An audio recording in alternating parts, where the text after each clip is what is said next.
सबसे पहले आपको बता देते हैं बड़ी खबर, महागठबंधन ने की सीएम चेहरे की घोषणा। इस वक्त की बड़ी खबर है, तो बता दें आपको कि तेजस्वी यादव होंगे महागठबंधन का चेहरा यानी कि सीएम फेस। तो आपको बता दें कि वीआईपी के मुकेश साहनी डिप्टी सीएम का चेहरा घोषित कर दिए गए हैं। तो असमंजस की जो स्थिति थी वो साफ हुई है। एनडीए ने नहीं किया सीएम चेहरे की घोषणा, लेकिन महागठबंधन की तरफ से ऐलान जो है वो यहां पर कर दिया गया है। तो महागठबंधन ने की है सीएम फेस की घोषणा। तेजस्वी यादव होंगे महागठबंधन का सीएम फेस और deputy CM face Mukesh Sahni को सर्वसहमति से महागठबंधन ने चुना है। तो एनडीए ने लेकिन नहीं किया है अभी तक सीएम चेहरे की घोषणा। बड़ी और महत्वपूर्ण जानकारी, तो बता रहे हैं कि महागठबंधन ने सीएम चेहरे की घोषणा कर दिया। सुबह प्रेस कॉन्फ्रेंस हुई, महागठबंधन की तरफ से तेजस्वी यादव को मुख्यमंत्री का चेहरा बनाया गया है।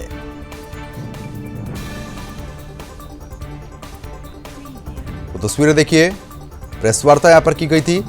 तेजस्वी यादव होंगे महागठबंधन का चेहरा, सीएम फेस के तौर पर महागठबंधन ने सहमति जताई है।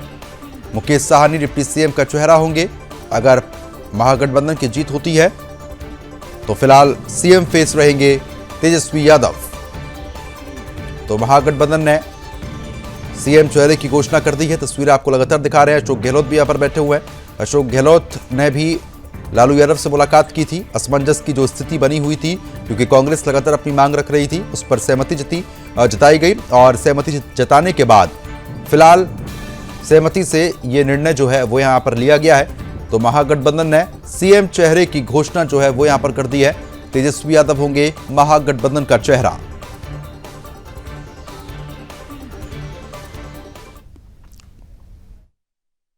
ये कह सकता हूं खड़गे साहब, राहुल गांधी जी और तमाम जो साथी बैठे हमारे, इन सब की राय लेकर के हम लोगों ने तय किया है इस चुनाव में अगले मुख्यमंत्री चेहरे के रूप में तेजस्वी यादव जी को हम लोग सपोर्ट करते हैं।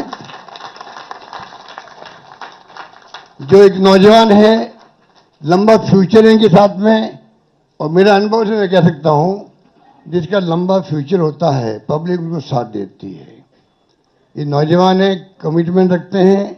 पिछली बार भी जो उन्होंने स्लोगन दिए थे, नौकरी के दो या कोई दो, या जो वादे किए थे उसमें खरे उतरे। ये ऐसा व्यक्तित्व आपके सामने नौजवान के रूप में आया है। सोच समझ के सबने फैसला किया है। ये नेता के रूप में उत्तरंग मैदान में राहुल गांधी जी ने मिलकर जो यात्रा करी थी, बड़ा इम्पैक्ट है।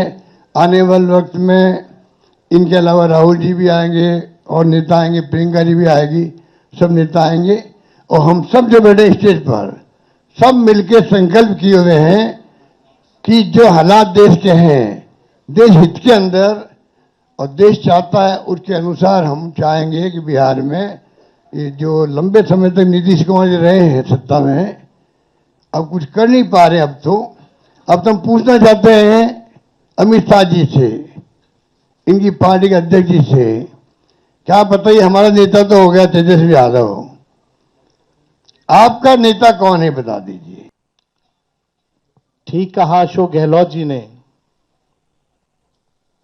कि भाई हमारा तो जॉइंट प्रेस कॉन्फ्रेंस भी हो गया। इससे पहले कई राउंड हम लोग साथ भी बैठे, लेकिन हम लोगों ने नीतीश जी के साथ जो है, जो अन्याय हो रहा है एनडीए में, एक बार भी कोई भी जॉइंट प्रेस कॉन्फ्रेंस जो है नहीं की गई है और ना ही ऑफिशियली रूप से मुख्यमंत्री का चेहरा घोषित किया गया है।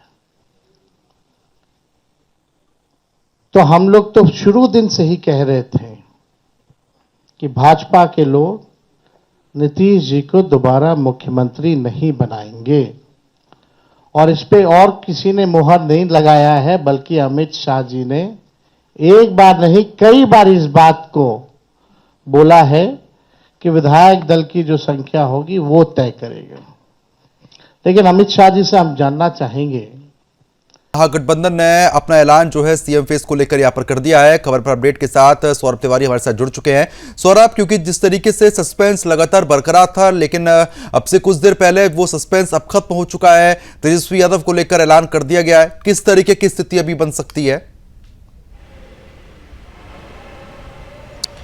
जी देखिए, जाहिर सी बात है, जिस तरह से उम्मीद लगाई जा रही थी और महागठबंधन की तरफ से आरजेडी लगातार बयानबाजी कर रही थी कि तेजस्वी यादव को मुख्यमंत्री का चेहरा घोषित करना चाहिए। और जिस तरह से देखिए, प्रधानमंत्री नरेंद्र मोदी हों चाहे नीतीश कुमार हो, वो लगातार घोषणा कर रहे थे, तो उनके कार्ड के लिए इन्होंने जाति का कार्ड खेला है।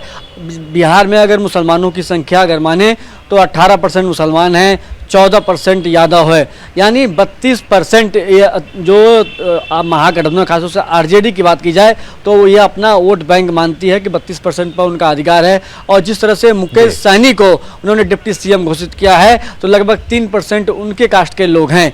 तो ये महागठबंधन कह रही है कि हम 35% से बैटिंग करना शुरू करेंगे।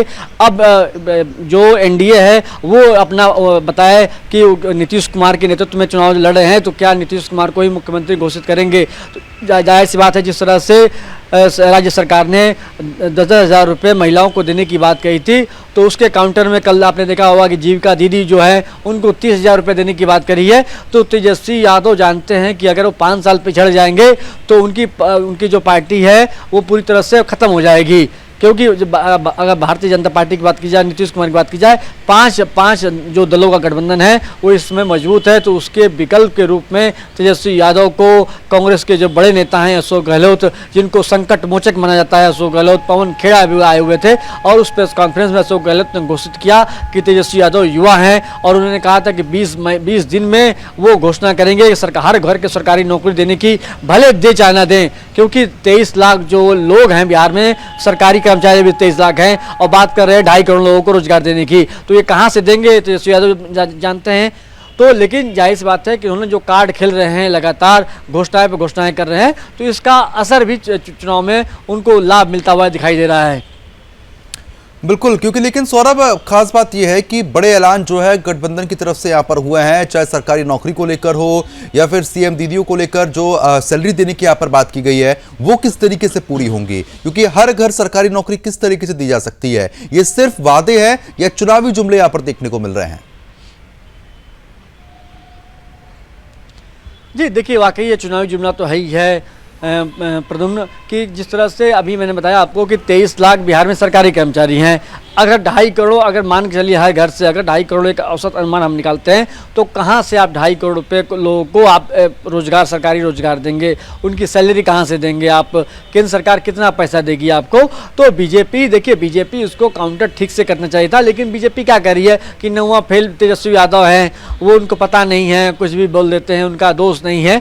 आपको यहाँ पर काउंटर ठीक से करना चाहिए तेजस्वी यादव का, क्योंकि लोगों को लग रहा है, जो पढ़े लिखे लोग नहीं है, कि हमारे घर से हमारे परिवार को सरकारी नौकरी मिल जाएगी।